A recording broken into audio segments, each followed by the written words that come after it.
한 분 한 분 위에 주님의 은혜가 흘러넘치기를 간절히 축원합니다.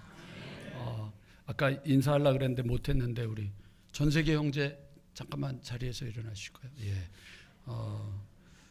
8월 달 제대랍니다. 8월 전에 주님이 오신다는 소문이 있기는 하지만 그래도 8월에 건강하게 제대하고 돌아올 수 있도록 우리 박수로 좀 환영 좀 했으면 좋겠습니다. 광고가 왔었는데 어떻게 왔냐면 목사님 전 세계 성전에 이렇게 써 있어요. 그래서 이게 무슨 말이지? 전 세계 성전에 늦게 들어왔습니다. 그래서 이게 되게 어려웠어요. 언어가. 인생을 살면서 여러분 해결되지 않는 문제들이 세 가지가 있습니다. 누구나 이 문제는 피할 수 없는 아주 중요한 문제들입니다. 세 가지 인생의 문제가 있는데 오늘 마가복음 5장 혹시 성경을 갖고 오신 분들은 제가 오늘은 성경 찾기를 안 할 테니까 그냥 마가복음 5장을 펼쳐두셔서 제가 몇 절 그러면 같이 좀 읽어가면서 마가복음 5장에 보면 세 인물이 나옵니다. 근데 이 세 인물은 어쩌면 우리가 인생에서 만나고 맞닥뜨리고 대면해야 될 어떤 문제들을 보여주는 존재들입니다. 그래서 오늘 저하고 여러분들하고 이 부분을 같이 얘기하려고 합니다. 첫 번째는요, 그 1절에서 20절까지 나오는, 옛날엔 이렇게 표현했죠. 거라사인의 광인이라고 했는데, 거라사 지역에 살고 있는 좀 온전하지 않은 사람, 지금 정신이 오락가락하는 사람, 그런데 이 사람의 상태가 굉장히 무서운 상태였습니다. 어떻게 되냐면 너 이름이 뭐냐? 그랬더니 군대라고 얘기를 하거든요. 여러분 그 어디를 보시냐면 9절에 보면 이에 물으시되 내 이름이 무엇이냐 이르시되 내 이름은 뭐라고 돼 있어요? 군대라고 하는 앞에 아라비아 숫자가 하나 있죠. 1이라고 써 있는데 그 아래로 쭉 내려가서 보면은 뭐라고 돼 있어요? 헬 그렇게 돼 있죠. 헬자는 헬라어라고 하는 표현이고요.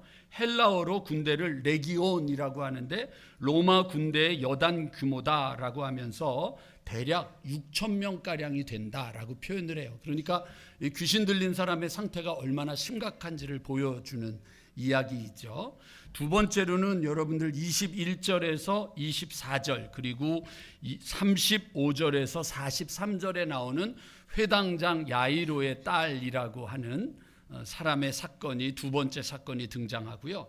세 번째는 오늘 읽은 본문 25절에서 34절까지에 나와 있는 그 12해를 앓았던 혈루증 앓는 여자의 이야기가, 이 세 가지가 오늘 우리가 만나게 되는 당면하는 문제입니다. 이 문제는 여러분 피할 수 없습니다. 사람이 어떤 삶을 살던, 성공을 했던 실패를 했던, 나이가 들었던 아주 젊었던, 공부를 많이 했던 공부를 적게 했던 관계없이 모두가 직면하는 문제인데 그 첫 번째 직면하는 문제는 거라사인의 광인입니다. 그건 뭐냐면 영적인 문제입니다. 인생은 여러분 영적인 것입니다. 영적인 존재라고 하는 사실을 여러분 잃어버리면 안 됩니다. 하나님은요 인간을 만드셨을 때 어떤 것들에 대해서도 그렇게 안 하셨는데 인간을 만드시고는 그 코에 생기를 불어넣어 주셔서 생명이 되었다라고 말씀하십니다. 전도서 3장 11절에도요 사람들에게 영혼을 사모하는 마음을 주셨다. 여러분 어느 것들도 없어요. 혹시 여기 개 좋아하시는 분들 있으면 오해하지 말고 들으세요. 개는 천국에 못 가요. 근데 오늘 우리 시대가 착각하는 거예요. 개를 너무 사랑하다가 인간보다 개를 더 좋아하게 되는 거죠. 이거는 하나님의 법칙은 아니에요. 하나님은요 첫째 계명은 내 이웃을 마음과 뜻과 힘을 다하여 주 너의 하나님을 사랑하고, 둘째는 첫 번째와 같은 거예요. dislike 이렇게 돼 있어요. 영어로 첫 번째하고 똑같은 건데 내 이웃을 내 몸과 같이 사랑하라. 셋째는 개를 사랑하라. 이런 거 없단 말이에요. 사랑하고 좋아하는 거는 괜찮지만 지나친 거예요. 과유불급. 지나치면 모자란 것만 못해요. 그래서 여러분 혹시 내가 영적인 존재라고 하는데 혹시 내 개를, 내 고양이를 너무 사랑하다가 내 남편, 내 아내, 나와 함께하는 사람들마저 외면해버리게 된다면 그것은 이미 영적인 것을 잃어버리게 될 수 있는 위험성이 있다고 하는 걸 잊어버리시면 안 돼요. 우리는 어떤 존재냐? 영적인 존재다. 그래서 여러분 신명기 8장 3절에 보면 사람은 떡으로만 사는 것이 아니요 여호와의 입에서 나오는 말씀으로 사는 거다. 그러니까 영적인 존재라고 하는 거죠. 이 표현을 여러분 시편에 가면 어떻게 표현하냐면 하나님께서 하늘 문을 여시고 그 다음에 하늘에 있는 자들, 다른 번역본을 보면 천사들이라고 되어 있어요. 그들이 먹는 양식을 내려주셨다. 그게 만나거든요. 근데 만나를 주시면서 뭐라 그랬냐면 사람은 떡으로 사는 게 아니요 하나님의 입에서 나오는 말씀으로 산다. 그러니까 여러분 우리는 생각하는 존재잖아요. 철학자 중에 데카르트라고 하는 사람이 말했던 것처럼 나는 생각한다. 고로 나는 존재한다. 그게 인간이거든요. 생각하지 않으면 안 돼요. 여러분 우리가 지금 가지고 있는 가장 안타까운 일은 뭐냐면 우리가 살아가면서 먹는 문제 때문에 생각하고 결혼 문제 때문에 생각하고 우리들이 가지고 있는 사업 때문에 생각하고 자녀들을 키우는 문제 때문에 생각을 하는데 하나님의 일에 대해서 예배를 드리는 일에 대해서는 생각하지 않아요. 그냥 와 앉아 있다가 가면은 된다고 생각하는 거죠. 그러니까 여러분 그렇게 하시면 우리들의 삶은 여러분 정말로 영적인 것을 잃어버리기 쉽다고 하는 것입니다. 두 번째는 여러분 육신의 문제입니다. 오늘 읽은 본문은 12년 동안 혈루증을 앓는 여인에 대한 문제입니다. 육신은 여러분 변함없이 한결같이 힘이 있고 새롭고 아름다울 거라고 생각하시면 안 됩니다. 이제 부탁드리는데요. 이쪽에 여자분들이 많으니까 너무 수술 많이 하지 마세요. 그래 어떤 분들이 수술을 하는데 이제 자꾸 젊어지려고 팽팽하게 하느냐고 이걸 잡아당기다 보니까 어느 날 배꼽이 여기까지 와 있다고 그러더라고요. 하도 많이 잡아당겨가지고 그러지 마세요. 나이 있는 분은 나이 있는 분다운 모습이 중요한 거예요. 그래도 너무 머리 희게 하지는 마시고 이쪽에 계신 장로님들 다 시꺼먼데 거기 이렇게 쉬고 계시면 안 되잖아요. 그러니까 여러분 이게 우리가 좀 관리를 한다고 하는 차원은 괜찮지만 육신이라고 하는 건 여러분 우리가 녹쓰는 거예요. 저희 아버님이 돌아가시기 직전에 암이 걸리셨는데 오늘 제 얘기를 들은 분들은 의사한테 가서 이런 질문을 하면 무식하다고 소리를 들으니까 하지 마셔야 될 질문이 있어요. 저는 그 무식한 질문을 했는데 우리 아버지가 왜 암에 걸렸습니까? 그러고 물어봤더니 의사가 저를 이렇게 보더니 저기 그 자동차가 오래 타면 어떻게 되죠? 그래서 그럼 폐차해야 되죠. 그랬더니 폐차해야죠. 그럼 사람도 그렇습니다. 이제 그분이 그러시는 거예요. 그러면서 그 의사 선생님이 옛날에는 암 하나 정도 걸렸대요. 근데 100세 시대를 살다 보니까 평균적으로 2개에서 3개씩은 암에 걸릴 수밖에 없다는 거예요. 왜? 몸이 녹쓰는가. 여러분 무릎 왜 아프세요? 하도 썼으니까 아픈 거지. 여러분 애들이 징계를 왔다 갔다 하고 아이고 무릎이야 이런 거 들어보셨어요? 말이 안 되잖아요. 그거는 내가 무릎을 많이 썼다는 얘기거든요. 그러니까 육신의 문제는요 여러분 우리들에게 어쩔 수 없이 오는 문제예요. 아무리 건강하려고 해도 애를 쓰시지 마시고. 그러니까 여러분 중에 혹시 우리 장로님들이나 우리 권사님들 중에 저하고 목욕탕에 가시면 안 돼요. 여러분들의 배꼽이 어디에 있는지 제가 확인을 해야 되니까. 그러니까 여러분 생각해 보시면 육신의 문제는 우리가 어떻게든지 해결할 수 없는 문제라고 하는 것입니다. 여러분들 애를 쓰시지 마세요. 그냥 있는 것 그대로 받아들일 줄 알고 그것을 잘 끌어안고 살아가는 것이 그것에 맞는 것이거든요. 그것을 놓쳐버리시면 안 돼요. 세 번째 여러분 문제가 있는데 이것은 여러분 미래에 대한 문제이고 우리 종말에 대한 문제이기도 합니다. 인간은 누구나요 한 번쯤이 아니라 계속해서 묻습니다. 내 다음은 어떻게 될까? 내가 죽으면 어떻게 될까? 나 다음 이렇게 살다가 죽는 게 끝일까? 라고 하는 고민을 하지만 죽는 게 끝이라고 생각하지 않기 때문에 인간들은 끊임없이 영화와 드라마와 소설을 통해서 환생을 꿈꿉니다. 그리고 과거로 갔다가 미래로 갔다가 왔다 갔다 하는 것들을 꿈꾸게 되는 거죠. 그게 뭐예요 여러분? 인간은 꿈꾸는 거예요. 윤회라고 하는 건 도는 거잖아요. 신앙이 또 돌고 돌면 얼마나 좋겠습니까? 돌고 도는 물레방아 인생. 누가 저보고 목사님은 엄목사님하고 3살밖에 차이 안 나는데 하는 거는 엄청 아날로그예요 그러더라고요. 그래서 뭐 어쩔 수 없어요. 제가 이제 그렇게 됐으니까. 근데 여러분, 돌고 도는 인생이라고 생각하지 마세요. 기독교는요, 점에서 이쪽 점까지 직선이에요. 시작이 있으면 끝이 있는 거죠. 그리고 그 끝 다음에 무엇인가가 있다라고 하는 걸 소망하는 거예요. 그게 믿음이에요. 그게 없으면 여러분, 우리는 이 죽음의 앞에서 해결이 안 되니까 어떻게 하겠어요? 안 죽으려고 애를 쓰는 거예요. 제가 뉴질랜드에서 2001년에서 2008년까지 살 때 너무 당황했던 게 뭐냐면, 웬 할머니가 바다에 이렇게 몸에 입는 옷 있잖아요. 그 스쿠버 다이빙 하는 사람들이 입는 거, 그거를 딱 입고 아침에, 저는 새벽 기도회 끝나고 이제 교회 바로 앞에 바다가 있었거든요. 그래서 그 바다를 좀 음미하려고 딱 있는데, 웬 할머니가 그 옷을 입고 막 이러고 나오시더니 그냥 물속으로 들어가셔가지고 저기 끝에 가서 이제 사람들 못 가게 막아놓은 거 있잖아요. 거기를 손으로 딱 치고 들어오시는 거예요. 그리고 다시 집에 가시더라고요. 그래서 저분이 왜 그러시느냐고 옆에 있는 분한테 물어봤더니 안 죽으려고 그러는 거예요. 그러니까 이 죽음이라고 하는 것이 인생의 끝이다라고 생각하는 사람들에게 유일한 목적은 뭐냐면 어떻게든지 오래 살아야 되는 거예요. 그러니까 오래 살으려고 하니까 운동을 하고 애를 쓰고 몸부림을 치지만, 그래도 인간은 죽습니다. 죽는 존재예요. 그거 잊어버리지 않으셔야 돼요. 죽음의 문제 앞에 직면해 있는 거죠. 영적인 문제와 육적인 문제와 그 다음에 미래, 죽음에 대한 문제는 우리의 삶이 어리냐 많으냐에 관계없이 모두에게 주어지는 문제들입니다. 그런데 이제 여러분, 문제가 되는 것들은 뭐냐면 이 문제를 해결하기 위한 인간의 몸부림이죠. 이 몸부림이 있는데, 여기 보면 여러분, 이제 성경으로 돌아가겠습니다. 3절에 보면 그 사람은 무덤 사이에서 거처하는데 이제는 아무도 그를 쇠사슬로 맬 수 없게 되었다. 쇠사슬로 맬 수 없게 되었다라고 하는 건 이미 그가 뭔가 문제를 해결할 수 없기 때문에 꽁꽁 묶여져 있는 존재가 되었다고 하는 거죠.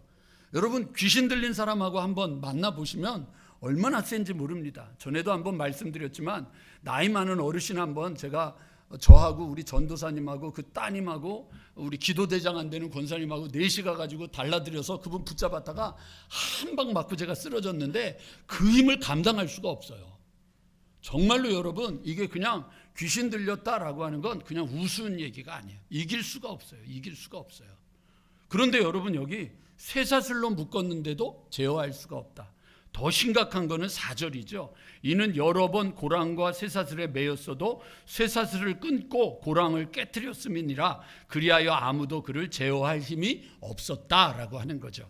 여러분, 영적인 문제가요, 하나님과 소통해야 되는 거거든요. 하나님과 소통해야 되는데 하나님과 소통하지 않는 영적인 존재로서의 역할을 잃어버리게 되면 여러분, 아무것도 해결이 되지 않는 존재가 되는 거예요. 우리 모두가 여러분, 이 시대에 살면서 심각해지는 게 그런 거죠. 한국에 살면서 가장 행복한 게 뭘 것 같아요? 물어봐야 대답들 안 하실 테니까, 회장님, 뭘 것 같아요? 한국에서 살 때 제일 행복할 거 딱 하나, 회장님 손에 총이 없는 거. 왜냐? 여러분, 사람이 영적인 존재로서의 마음을 잃어버리고 나면 흥분하잖아요, 혈기나잖아요, 억울하잖아요, 분나잖아요. 그러면 제일 먼저 뭐가 나갈 것 같아요? 예, 저희 딸이 그 미국에서 공부를 하다가 가끔 전화를 해요. 아빠, 왜 그래? 그 되게 심각해. 아빠, 왜 그래? 총소리 났어. 그러면 학교에서도 그러고 가르쳐 준대요. 아무것도 하지 말고 낮은 포복으로 조용히 앉아 있으라는 거죠. 왜요? 총 맞으면 되잖아요. 말도 안 되는 소리잖아요. 총 맞으면 죽는 거거든요. 옛날에 여러분, 옛날에 6.25 때 K1 있잖아요. K1이라고 썼잖아요. 그거는 맞아도 안 죽는 경우가 많아요.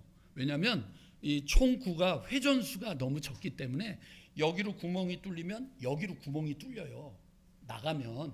근데 여러분, 우리가 쓰는 그 M16 있잖아요. 그거는 이 회전이 얼마나 센지 들어갈 때는 구멍으로 들어갔는데 나갈 때는 이렇게 커져서 나온단 말이에요. 그러니까 현대 무기가 그렇게 잔인한 거예요. 옛날에 여러분 임진왜란 때 전쟁하고 나서 죽은 사람들하고 2차 대전 때 죽은 사람들하고 여러분 얼마 전에 있었던 요즘 우크라이나하고 소련하고 러시아하고 싸우는데 전쟁, 이거는 여러분 다른 거예요. 그냥 여러분 옛날에는 여기 폭탄이 하나 임진왜란 때 하나 터졌다, 몇 사람 안 죽어요. 근데 여기 그냥 하나 떨어지면 어떻게 될 것 같아요? 다 죽어요. 다 잔인해지는 거죠. 그러니까 여러분, 우리 인간이 영적인 존재, 하나님과 소통하는 것을 잊어버리게 될 때 인간은요 잔인해질 수밖에 없는 거예요. 오늘 여러분, 우리들이 얼마나 잔인한 기사들을 신문을 통해서, 뉴스를 통해서 많이 보는데도 이제는 그걸 보면서 그러고 놀라지도 않아요. 왜 그런 줄 아세요? 우리의 마음이 강팍해지기 시작했거든요. 영적인 존재라는 걸 잃어버리고 나면 어떤 일이 벌어지느냐? 7절입니다. 7절 같이 읽어보겠습니다. 시작.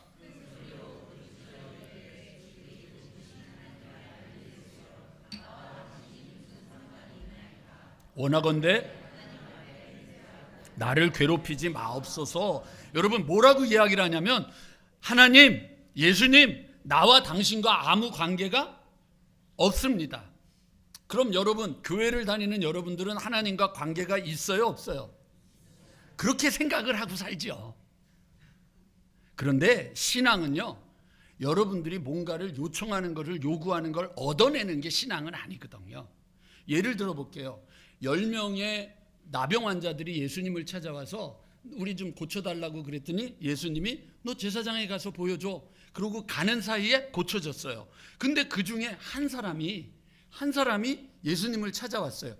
만약에 응답받는 것이, 고쳐지는 것이, 여러분이 원하는 것이 이루어지는 것이 신앙의 결론이라고 한다면 그걸로 끝나야 돼요. 10사람이 제사장에게 가서 자기를 보여주고 고침을 받았다로 끝나야 돼요. 근데 성경은 그렇게 얘기하지 않잖아요. 끝난 중에 한 사람이 와서 예수님에게 와가지고 감사한단 말이죠. 감사했더니 예수님이 뭐라 그래요? 야, 9은 어디 갔냐? 9은 어디 갔냐? 이 얘기는 뭐냐면 고쳐지는 사건을 통해서 예수님과 소통하는 거예요. 공감하는 거예요. 만나기를 원하는 거예요. 우리의 신앙은 응답받고 내가 원하는 것을 얻어내기 위해서 하는 것이 아니라 그런 기적과 이적과 은혜를 통하여 예수님을 만나야 되거든요. 그런데 여러분, 이 귀신 들린 사람이 하는 게 뭐예요? 나와 당신과 무슨 상관이 있습니까? 그냥 원하는 거 해주세요. 그러니까 여러분, 예수님은 뭐죠? 아라비안 알라딘의 램프처럼 진이잖아요. 나와서 뭐 해줄까? 이거 해줘. 이제 들어가. 이거밖에 안 되는 거죠. 혹시 우리들의 신앙이 이렇게 됐다면 이미 여러분들은 영적으로 죽어가고 있는 것과 관계가 있습니다. 여러분들 자식의 문제를 위해서 열심히 기도해서 자식이 대학교를 갔는데 그 자식이 대학교를 가가지고 하나님을 잃어버렸다. 그게 축복일까요? 저는 그렇게 생각하지 않아요. 그건 축복이 아니에요. 대학을 떨어졌더라도 아빠, 내가 이번에 대학을 떨어졌지만 이번에 내가 배운 게 많아요. 기도하면서 다시 준비할게요. 그게 차라리 나요. 왜냐하면 여러분, 영적인 존재란 말이에요. 인간은 영적인 존재라는 사실을 잊어버리시면 안 돼요. 오늘 여러분들 모두가 다 내 스스로가 영적인 존재라는 것을 잊어버리면 안 돼요. 애를 쓰고 난 결론이 뭐예요? 군대잖아요. 영적으로 강팍해질 대로 강팍해지는 거예요.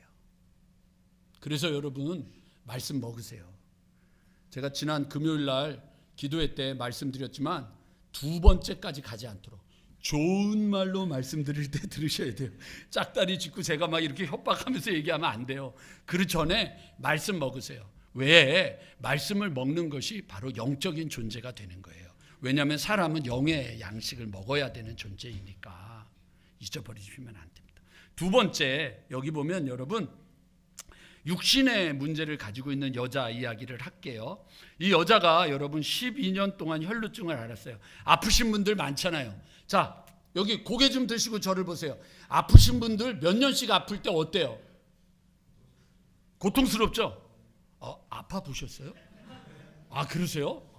얼굴은 한 번도 안 아파 보이실 것 같은데, 건강하실 것 같은데. 맞아요. 그거는요, 남이 알 수가 없어요. 저희 아내 이름이 뭔지 아세요? 살아있는 인간 병동. 그냥 안 아픈 데가 없어요. 항상 아프고 쉬지 않고 아프고 범사에 아프고 늘 아프고. 여러분 같이 살아봐요. 그러면 제가 하나님 앞에 어떨 때는 하나님, 만약에 하나님이 저에게 다시 기회를 주셔서 결혼을 하게 해주신다면 튼튼한 아내와 너무 아프니까 답답한 거예요. 그러니까 저도 답답한데 본인은 얼마나 속상하고 아프겠어요. 근데 여기 뭐라고 돼 있어요? 12년을 혈루증으로 앓았다. 근데 이게 혈루증이라는 게 이 여인이 하혈하는 거란 말이에요. 이게 고통스러운 이유는 뭐냐면 현대인의 병이면 괜찮은데 이게 그때 당시로 돌아가 보잔 말이죠. AD 30년 그때로 돌아가 보잔 말이죠. 그냥 30년쯤 됐는데 산부인과도 제대로 없을 텐데 여기 26절에 보면 많은 의사에게, 이 의사 중에 여자가 있었겠어요? 이 남자 의사들에게 가서 자기의 이 하혈하고 있는 것들을 얘기를 해야 되니 얼마나 이게 어떨 때는 수치스럽고 얼마나 고통스럽게. 그러니까 여기 성경에 보면 많은 의사에게 많은 괴로움을 받았다. 그 다음에 두 번째 뭐예요? 가진 것도 다 허비했다. 세 번째 뭐죠? 아무 효용도 없었다. 네 번째, 도리어 더 중하여졌다. 절망이죠. 절망하는 거예요. 안 되는 거예요. 여러분 육신의 문제가 해결되겠어요? 영적인 문제가 여러분 우리 안에서 해결이 되겠느냐고요. 여러분 모든 종교가 가지고 있는 첫 번은요, 자력 종교예요. 내가 무엇인가를 해서 그것으로 내가 성취를 하려고 하는 거예요. 그런데 여러분 우리가 가지고 있는 믿음의 기본은요, 자력이 아니에요. 타력이에요. 그분이 먼저 우리에게 오셔서 십자가를 지시는 거죠. 이럴 때 아멘을 해야 되는데 다시 한번 할게요. 기독교는요, 타력 종교예요. 그분이 우리를 찾아오신 거예요. 그걸 믿는 거거든요. 그러니까 여러분 내가 뭘 해서라고 하게 되면 이미 신앙에서 왜곡이 생기게 되는 거죠. 애써도 안 되는 거죠. 마지막 여러분 미래, 죽음에 대한 문제예요. 여기 여러분 회당장 중에 하나인 야이로라고 했습니다. 아마 그 모든 지금 이스라엘은요, 지금도 유대인들이 모이는 자리에 한 4-5명만 모이면 제일 먼저 이스라엘 사람들이 모이면 돈을 모아가지고 짓는 게 뭐냐면 시나고게, 그게 회당이에요. 그거부터 지어요. 그래서 사람들이 그것 중심으로 모여요. 그리고 거기에 언제나 랍비라고 하고 뭐 선생님이라고 하는 사람을 두고 그 사람을 중심으로 유대인들이 확장하는 거죠. 그러니까 이때 당시에도 성전에 가야 되는데 성전에 못 갈 경우에는 늘 회당에 모여서 모임을 했다라고 생각을 할 때 회당장이라고 한다면 그 지역의 중심을 가지고 있는 사람이라고 생각할 때 꽤 유력 인사였을 거예요. 근데 여러분 이 사람이 하는 행동을 보세요. 23절, 간곡히 구하여 이르되 내 어린 딸이 어떻게 됐어요? 죽게 되었다. 현대인의 번역으로 읽어보면은요, 여러분 우리 딸이 죽어가고 있습니다. 숨이 껄떡껄떡 넘어갑니다. 이 소리예요. 죽어가고 있습니다. 와서 도와주십시오. 그런데 예수님이 가다가 말고 오늘 읽은 본문 내용 뭐예요? 누가 내 옷 만졌어? 이러니 이 회당장 입장에서는 얼마나 지금 막 발을 동동동동동 걸리고 있었겠어요. 이거 지금 근데 누구야? 막 예수님이 이러고 있으니까 답답한 거죠. 그러고 나서 여러분 도착했어요. 아직 여러분 35절 너무 재밌잖아요. 아직도 그 회당장 집에 가지도 않고 12년 동안 혈루증 앓는 여자하고 얘기를 하고 있는 거예요. 그래서 35절, 아직 예수께서 말씀하실 때 말씀하고 계시는데 회당장의 집에서 사람들이 와서 회당장에게 이르되 당신의 딸이 죽었나이다. 숨이 넘어가고 있는 게 아니라 죽었습니다. 그러니 선생님을 더 괴롭게 하지 마십시오. 안 된다는 얘기죠. 여러분 죽음이 우리에게 이렇게 심각한 이유는 뭐냐면요, 누가복음 16장에 보면 부자와 거지 나사로 이야기가 있잖아요. 거기에 보면 거지가 아브라함 품에 천국에 가 있고 부자는 지옥에 가 있는데, 부자가 이렇게 보니까 아브라함 품에 거지가 있는 걸 안겨 있는 걸 본 거예요. 그랬더니 이렇게 손가락으로 이렇게 표현을 하죠. 손가락 끝에 이렇게 물을 찍어서 내 혀를 서늘하게 해주세요. 서늘해지겠냐고. 그게 이렇게 물을 마셔야지. 이러면 조금 갈증이 없어질 텐데 요거 찍어가지고, 그러니까 얼마나 고통스러웠겠냐고요. 그랬더니 아브라함이 미안하다. 너하고 나 사이에 큰 구렁텅이가 있는데 여기서 건너갈 수도 없고 거기서 건너올 수도 없다. 이게 뭐예요? 바꿀 수 없다는 거예요. 죽음은 인생을 바꿀 수 없다는 거예요. 끝났다는 얘기예요. 여러분, 오늘 우리가 지금 살고 있는 가장 커다란 딜레마가 뭐예요? 죽으러 사는 거잖아요, 지금. 그러니까 오늘은 무슨 날이죠? 죽기 하루가 더 없어진 날. 이렇게 생각해 보세요. 죽으면 끝난다라고 하면 우리들의 인생이 얼마나, 지금 안 죽으려고 발버둥 치지만 얼마나 고통스럽겠나를 생각해 볼 수 있는 거죠. 이렇게 애를 쓰는데 죽음의 문제가 해결되지 않고, 병의 문제가 해결되지 않고, 영적인 문제가 해결되지 않되 더 중하여지다가 그것이 계속해서 끊임없이 반복하고 끊임없이 씨름하고 하다가 지칠 때 우리가 쓰는 말이 뭐죠? 이제 안 되는구나. 그리고 낙심하는 거죠. 그리고 절망하는 거죠. 그리고 체념하는 거죠. 그리고 우리 입에서 나오는 게 무슨 말이냐? 이게 내 팔자려니. 이게 내 팔자려니. 이게 내 운명이구나. 그렇게 받아들이는 거죠. 아휴, 내 자식을 보니 이게 내 업본가 보다. 또 이런 말 쓰는 사람도 있잖아요. 아휴, 이런 말들. 운명 지어지는 사람들이 되는 거죠. 우리는 운명 속에서 사는지 몰라요. 내가 원래 그렇게 사는 게 내 운명일지도 몰라. 그래서 여러분들, 우리가 함께 쓰는 말 있잖아요. 나는 안 돼. 되는 게 없어. 나는 원래 이런 놈이야. 이러고 그냥 안 되는 인생을 사는 거죠. 근데 오늘 여러분, 저는 은팍교회에 와가지고 요즘 되는 걸 보잖아요. 아멘한 분들이 새벽에, 금요일 저녁에 나온 분들이야. 금요일 저녁에 여러분 57분이 나오셨어요. 옆에 분 붙잡고 인사합시다. 너 때문에 60이 안 됐어. 다음 주에는 제가 출석 부를 겁니다. 어저께 그 금요일 날 끝나고 났더니 우리 집 박노준 장로님이 실토를 먼저 하셨어요. 끝나고 나서 밖에서 참 그 얘기해야 돼. 금요일 날 기도회에 오시는 분들 중에 남자분들은 기도회 먼저 끝나면 밖에 모여서 아내들을 기다리는 모임이 있습니다. 남자들끼리 쭉 모여 앉아가지고는 거기서 왜 안 나와요? 뭐 이러면 어떤 장로님은 우리 마누라가 일주일 동안 새벽 기도를 못하더니 일주일치를 한꺼번에 하느냐고 늦어. 뭐 이러시고 막 같이 모이는 모임이 있어요. 남자분들 기도 일찍 끝나면 괜히 기도도 안 되는데 민기적 앉아 계시지 마시고 그 모임에 동참하시기 바랍니다. 그런데 말이죠. 박 장로님이 어디 목사님, 예, 그랬더니 오늘 저희 아내가 좀 아파서 못 왔습니다. 그럼 58번째가 남 권사님이군요. 그래서 이제 어저께 출석도 했잖아요. 그렇죠? 네. 회장님 어머님이 어디 가셨나.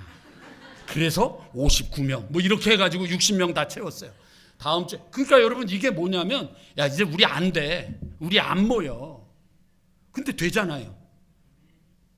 새벽에 여러분 6월 6일 날, 현충일 날, 6월 6일 날 제가 우리 부목사님한테 얘기했더니 애들 넷을 데리고 온 거예요. 그래서 사모님하고 6이 왔잖아요. 그 새벽에 39명이 왔어요. 그러니까 여러분 때문에 40이 안 된 거예요. 이게 안 되는 거예요? 되잖아요. 저는요, 여러분 지금 한 달, 이제 5주째 설교를 하는데 되게 행복해요. 저는 이사를 하면서 이렇게 많은 분들에게 비 왔는데 어떻게 했어요? 와서 짐도 하나도 안 날라주면서 비 왔는데 어떻게 했어요? 비 왔는데 어떻게, 그렇게 관심을 가져주세요. 여러분 진짜 은혜예요. 짐 딱 집어넣고 나니까 비가 쏟아지기 시작하는데 너무 감사했어요. 얼마나 감사. 어저께 우리 여선교회 분들이, 식구분들이 애쓰셔가지고 밥도 준비하셔가지고 이삿짐 하는 사람들하고 저희 식구들 같이 밥도 같이 먹을 수 있고, 저 이렇게 환대받고 있어서 얼마나 감사한지 몰라요. 저는요, 여러분, 금요일 날 어떤 분은 좀 설교가 길다고 막 그러시는데 제가 좀 흥분해서 그래요. 제가 흥분해서. 왜 그러냐면, 저는 설교를 들으면서 이렇게 눈이 커져서 말씀을 듣는 분들, 반응하는 분들을 보는 게 얼마만인지 모르겠어요. 10년을 아멘 좀 하라고 그러다가 왔거든요. 근데 여기는 알아서 아멘들도 하시더라고요. 그리고 제가 이렇게 딱 멈춰서 이렇게 하면 아멘 안 해. 이렇게 이게 반응이 보이더라고요. 그러니까 이게 예배를 드리면서 제가 말씀 전하면서 너무 좋은 거예요. 막 너무 좋은 거예요. 막. 지난 주일날 금요일 날은 노래를 잠깐 불렀거든요. 그랬더니 뭐 이름은 밝힐 수 없고 최모 장로님이 막 뒤로 자빠지다가 거꾸러졌다가 막 난리를 치시고 반응하는 거죠. 근데 여러분 이게 뭔지 아세요? 이 시작이 바로 운명을 넘어서는 거예요. 아, 이제 우리는 안 되는구나. 우리 교회는 늙었구나. 우리는 이거구나 라고 하는데 그게 아니라 인생을 바꾸는 역사. 이게 믿음이라고요. 교회를 나오는 이유는 여러분 단순히 교회 인원이 많아지는 게 아니에요. 내가 살아가는 삶의 자리, 내가 살아가는 아내와 남편과의 만남, 자녀들을 키우는 것, 일터에서 일, 사회 속에서 어디에 가서든지 간에 여러분 뭐 하는 거예요? 그곳에서 나로 인하여 운명이 바뀌어지는 것. 그게 여러분 예수를 믿는 이유예요. 어저께 우리 그 목사님 아이들이 넷이 교회에 왔어요. 왜 왔는 줄 아세요? 그 아래층에 할머니가 사시는데 굉장히 예민하신 분이에요. 그러니까 애들이 떠들면 올라오고 조금 이야기하면 올라오고 그냥 벨만 울리면 올라오는 거예요. 그러니까 이 아이들이 이제 할머니 스트레스를 벌써 받기 시작했어요. 그래서 교회 와가지고 교회 와 있어. 제가 그랬어요. 교회 와 있어. 그랬더니 여기 와가지고 마당에서 애들이 시끄럽게 떠들기 시작. 오랜만에 애들 떠드는 소리 들리는데 갑자기 저한테 와. 이상해요. 아빠가 분명히 있는데 아빠한테 안 가고 저한테 와요. 목사님 왜? 그랬더니 배드민턴 공이 나무에 걸렸습니다. 그럼 또 설교 준비하다가 가가지고 나무를 막 그리고 또 해주면 똑 들으면 조금 있으면 또 걸렸어? 그럼 네 그래. 그래서 막 그러고 있는데 장로님 한 분이 우리 김 장로님이 들어가다가 말고 그 아이들 시끄럽게 떠드는 소리를 보면서 뭐라 그러셨냐면 아유 우리 교회 복덩어리들, 우리 교회 복덩어리들. 여러분 제가요 은파교회 복덩어리예요. 회개 왜 웃어? 동생 좀 챙겨. 여러분들이 여러분들의 가정에 복덩어리예요. 여러분 속해, 여러분 선교회에 여러분들이 만나는 삶에 복덩어리가 되는 거예요. 이게 뭔지 아세요? 운명을 넘어서는 거예요. 운명을 넘어서는 신앙을 살아야죠. 그래야 여러분 우리가 복된 교회가 되고 운명을 넘어서는 교회가 될 때 많은 교회들이 다 문을 닫는다고요. 여러분 오늘도 우리 장로님 교회학교 이야기 했는데 다음번에 제가 한번 구체적으로 통계를 댈게요.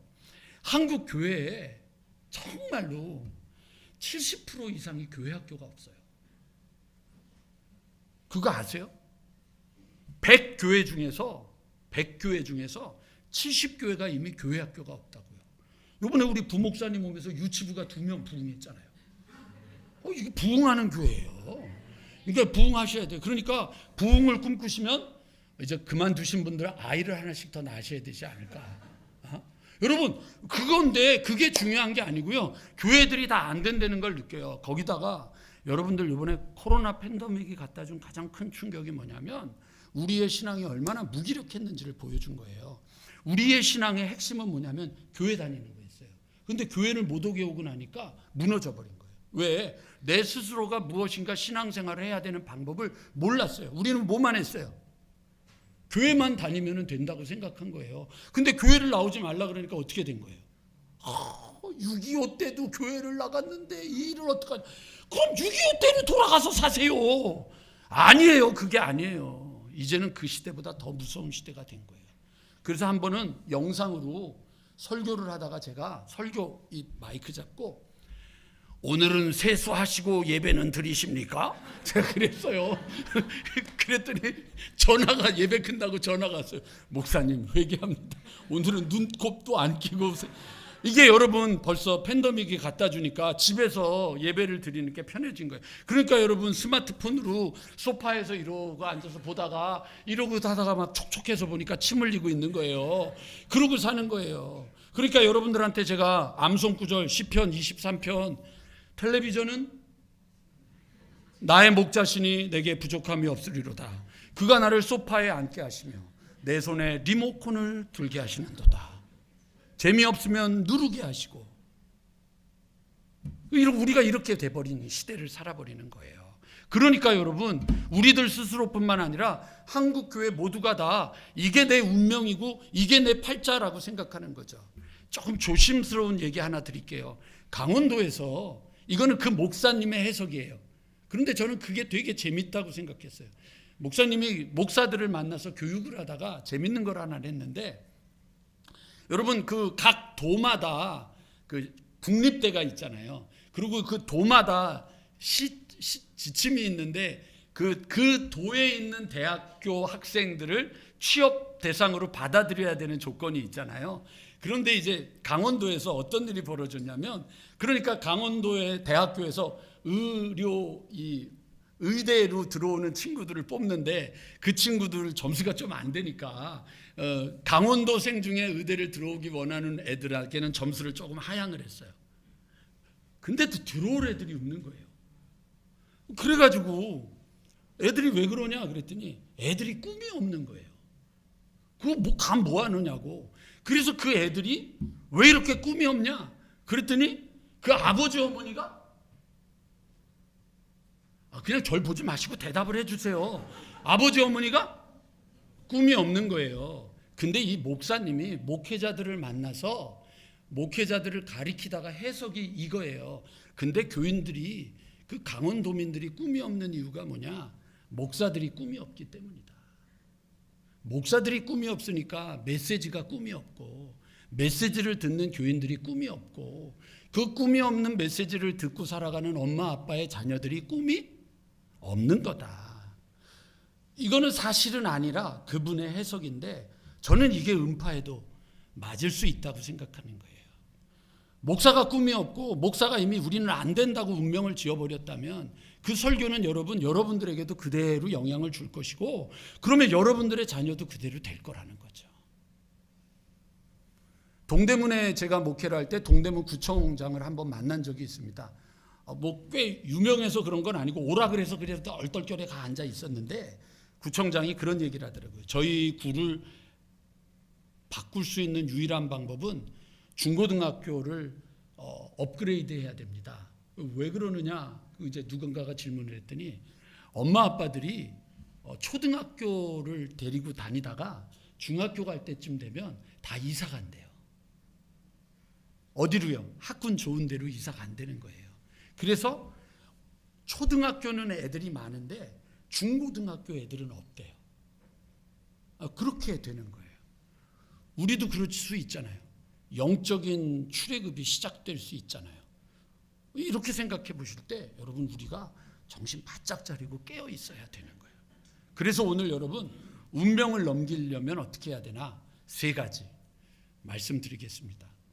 길지 않게 할 테니까. 첫 번째, 마가복음 5장에 보면 거라사인의 광인이 미쳐 있는데 아무것도 그가 해결할 수 없을 때, 여기 성경을 같이 보도록 할게요. 8절 같이 읽어보겠습니다. 8절 시작.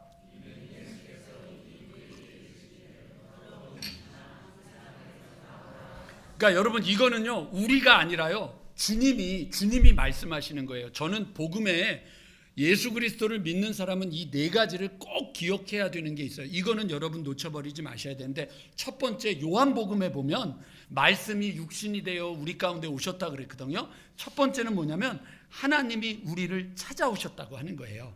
우리가 하나님을 찾는 게 아니고요, 하나님이 우리를 찾아오신 거예요. 이게 복음의 핵심이에요. 두 번째는 요한복음 15장에 가면 너희가 나를 택한 것이 아니요 내가 너희를 택하여 세웠다. 하나님이 우리를 택하신 거예요. 착각하지 마세요. 봉구 형님, 오늘 이 교회 등록한 거 봉구 형이 아니에요. 하나님이 불러주신 거예요. 아멘 하셔야 돼요. 아셨죠? 아주 저분 카톡에다가 이번 주 등록해도 되겠습니까? 기다리십시오. 주일 예배 되면 이번 주 등록해도 되겠습니까? 5주를 고통스럽어요. 5주를. 그런데 그래도 여전히 내가 아니라 누구예요? 하나님이 나를 택하신 거예요. 세 번째, 요한 1서로 가면요, 너희가 나를 사랑한 것이 아니요 내가 너희를 사랑했다. 하나님이 우리를 사랑하시는 거예요. 네 번째, 마태복음 4장에 보면 주님이 우리를 부르셨잖아요. 나를 따라와라. 내가 너희를 사람 낚는 어부가 되게 하겠다. 하나님이 우리를 부르신 거예요. 근데 이거 찾아오셨다, 택하여 주셨다, 사랑하신다, 부르신다라고 하는 이 4가지를 쓸 때 항상 놓치지 말아야 되는 게 먼저라고 하는 말이에요. 아셨죠, 여러분? 먼저 찾아오셨고, 먼저 택하셨고, 먼저 사랑하셨고, 먼저 부르셨다. 이게 영적인 각성이 이루어지는 첫 번째예요. 영적인 문제를 이루려면 내가 뭘 하는 게 아니라 그분이 나를 찾아오셨다고 하는 것에 대한 소망을 가지시는 거예요. 두 번째, 이제 여러분 여기 보면은 뭐라고 되어 있냐면 회당장 야이로의 집에 갔을 때 죽었다. 더 이상 예수님을 괴롭히지 말라. 그렇게 얘기를 했더니 여러분 36절 함께 읽겠습니다. 시작. 곁에서 들으시고 회당장에게 이르시되 두려워하지 말고 믿기만 하라. 예수님이 말씀하시는 거예요. 여러분 두려워하지 말고 믿기만 해라. 이게 들려오는 이건 사실은 아닌데 재밌게 누가 각색한 것 같기는 해요.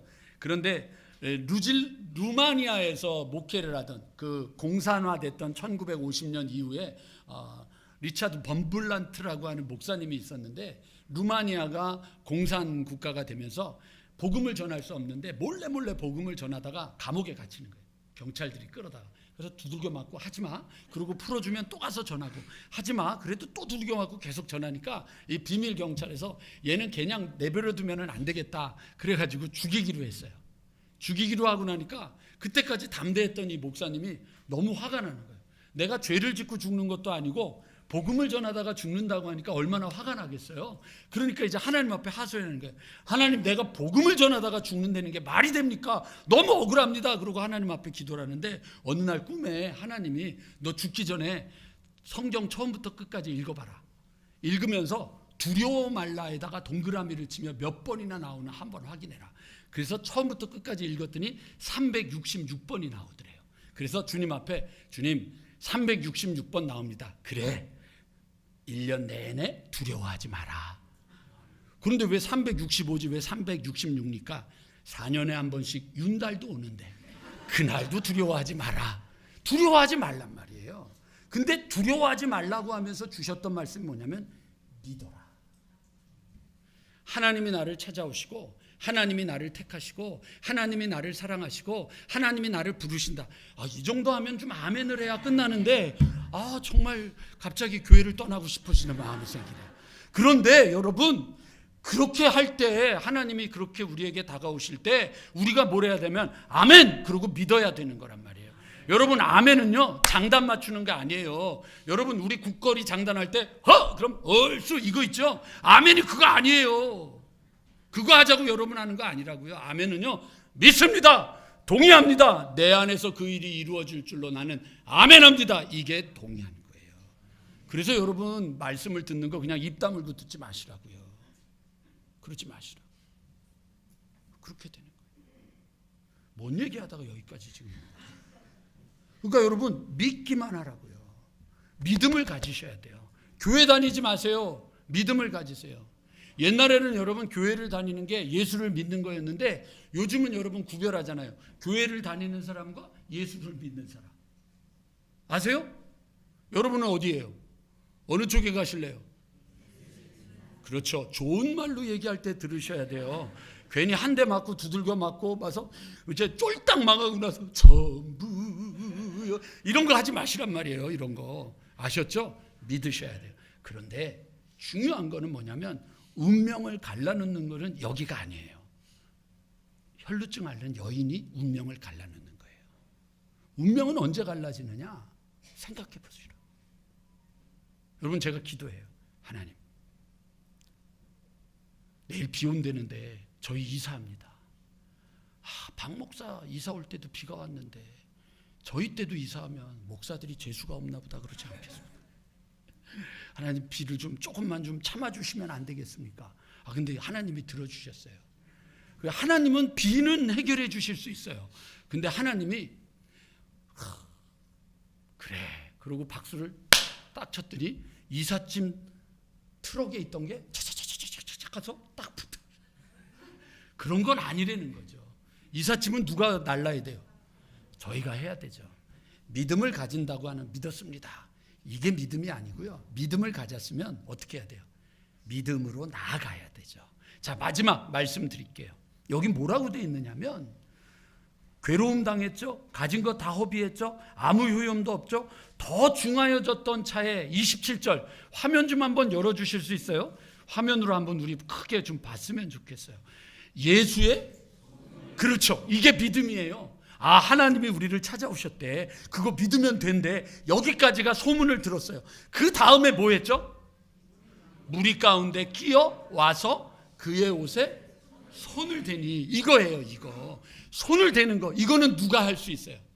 내가 하는 거예요. 그게 믿음의 행동이에요. 하세요. 저 아버지 밑에서 목회할 때 하나님이 떠나라 그래가지고 하나님하고 얼마나 씨름했는지 몰라요. 내가 아버지 다음에 세습한다 그런 것도 아닌데, 그때 당시가 이제 우리 감리교회 그 삼형제 되시는 분들이 다 그 세습 얘기가 나오기 시작할 때라 다 사람들이 이상하게 보기 시작하는 거예요. 그래가지고 막 우리 청년들이 막 홈페이지에다가 막 서승직 목사는 세습하려고 막 이렇게 했다 막 이러고 올려놓은 거예요. 그래서 그 자식을 찾았어요. 죽여버리려고. 이놈의 자식. 그러고 찾았더니만 총이 없던 게 은혜였던 거예요. 그래서 찾아서 딱 붙잡았더니 누군지 아세요? 제가 제일 열심히 가르쳤던 제자였어요. 가룟 유다를 만났어요. 그러고 난데 하나님이 거기 있지 말고 떠나라 그러더라고요. 자, 믿음은요, 하나님의 음성을 듣는 게 믿음이 아니고요. 믿음은 들었으면 어떻게 해야 되는 거예요? 순종하는 거죠. 그리고 순종하고 뉴질랜드를 갔더니 하나님께서 우리 자녀들을 축복하시는 거예요. 그러니까 여러분 한번 유학시켜 보면 알지만, 여러분 웬만하면 여러분 대학원으로 가면, 박사과정으로 가면 공부할 때 돈 안 내도 되는 부분이 많지만 초등학교, 중학교 가면 돈 많이 내야 되거든요. 억 들고 그래요. 근데 하나님이 저는 순종했더니 우리 아이들 거기 가가지고 진짜 기적적으로 워크비자 받아가지고요. 워크비자가 아침에 놓는데 저녁에 나왔어요. 그러니까 안 가봤으니까 모르는 거예요. 이게 가본 분들은 이게 얼마나 큰 기적인지를 아는 거예요. 영주권도요, 여러분. 저는 영어를 못해가지고 영주권이 안 나오는데 그 6월 말까지 서류를 제출한 사람들은 영주권이 그냥 나왔어요. 남의 일이라 기뻐하지도 않고 뭐 그냥 가세요. 근데 7월부터 법이 바뀐 거예요. 하여튼 그래서 워크비자 받고 영주권 받으면서 나라에서 제가 내는 세금이 적으니까 나라에서 론이 나오는 거예요. 그래서 우리 애들 돈 받으면서, 남은 유학 가가지고 돈까지 내면서 안 되는데 우리는 돈 받아가지고 그걸로 애들 과외까지 시키면서 공부를 시켰다. 여러분, 우리가 순종할 때 하나님의 역사가 이루어지는 거예요. 그걸 잊어버리시면 안 되는 거예요. 믿음은 행동하는 거예요. 그래야 운명이 바뀌는 거예요. 여러분들의 인생, 나는 이제 이렇게 사는 거 아니야? 요즘 우리 젊은 사람들 많이 그러잖아요. 나 이제 결혼 안 하는 게 내 팔자야, 내 운명이야. 나 이거 돈 못 버는 거 내 운명이야, 내 팔자야. 내 삶은 이렇게 되는 거 아니야? 요즘은 이제 하도 아이들을 안 낳기도 하지만 하나님의 때를 자기들이 정하는 거죠. 우리 결혼하고 한 3년 후에 애 낳자. 내가 결정을 했더니 3년 후에 하나님이 보시고 끝.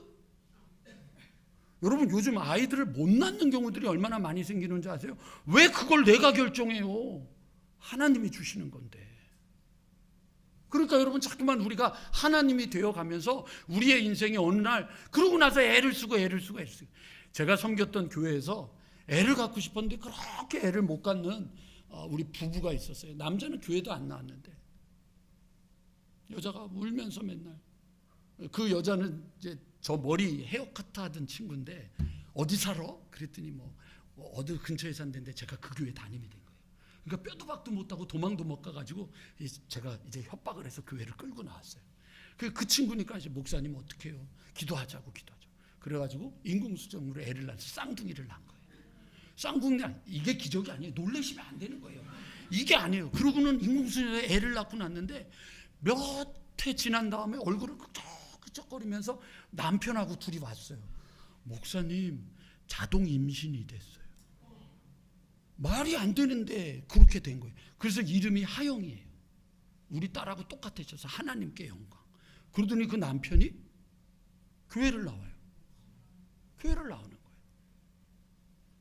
여러분, 우리는 안 돼라고 말하는 그 순간에 믿음을 가진 사람들은, 그래, 세상은 안 돼, 사람들은 안 돼, 우리가 생각해도 안 돼. 그러나 예수님이 우리를 찾아오시고 예수님이 우리에게 믿음을 주셨기에 우리가 그 믿음으로 말하고 우리가 그 믿음으로 행동하고 우리가 그 믿음으로 일어나면 운명은 바뀌는 것이야.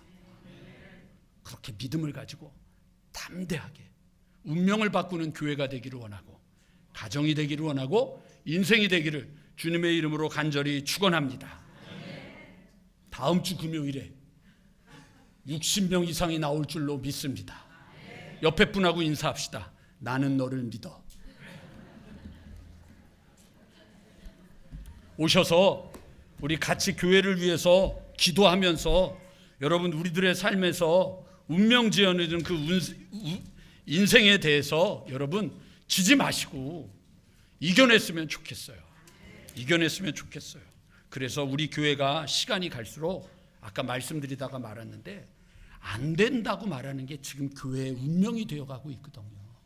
안 된다고 하는 게요. 여러분 우리 지방에서 우리 교회가 옛날보다 줄어들었다. 그런 소리 하지 마세요. 지금 이 규모의 교회가요. 거짓말 안 할게요. 한국 교회 15% 안에 드는 교회예요. 하도 감각이 없으니까 생각도 안 해가지고 놀래지도 않고 좀 오늘 기획위원회 모여서 다시 회의 좀 해야 될 것 같아요. 여러분 그 정도라고 하면 여러분 우리가 자꾸 너무 큰 교회들을 봐서 그렇죠. 우리 지방에도 25교회가 있는데 여러분 이 정도 규모라고 생각을 하고 있는 여러분들 이 교회가 5번째라고 생각하면 나머지 교회들은 어떤지를 생각해 보세요. 교회들이 다 운명하에 살아가고 있을 때 교회가 복되게 운명을 딛고 일어서서 우리가 힘을 내기 시작하면 그것이 하나님의 축복이 우리의 가정에도 내 삶에도 내 일터에도 운명을 벗어나는 역사가 이루어질 때 여러분 우리 교회가 한국 교회를 섬기는 귀한 역사를 이루는 교회가 될 겁니다. 여기가 뉴타운이 있습니까? 우리 동네는 뉴타운도 안 되잖아요. 신도시도 아니잖아요. 그런데 운명을 넘어선다 그러면 사람들이 놀라는 거죠. 자, 이제 옆에 분을 보시고 마지막 우리 함께 인사하겠습니다. 나는 너를 믿어. 하나님의 역사가 있기를 주님의 이름으로 간절히 축원합니다. 우리 찬양하겠습니다.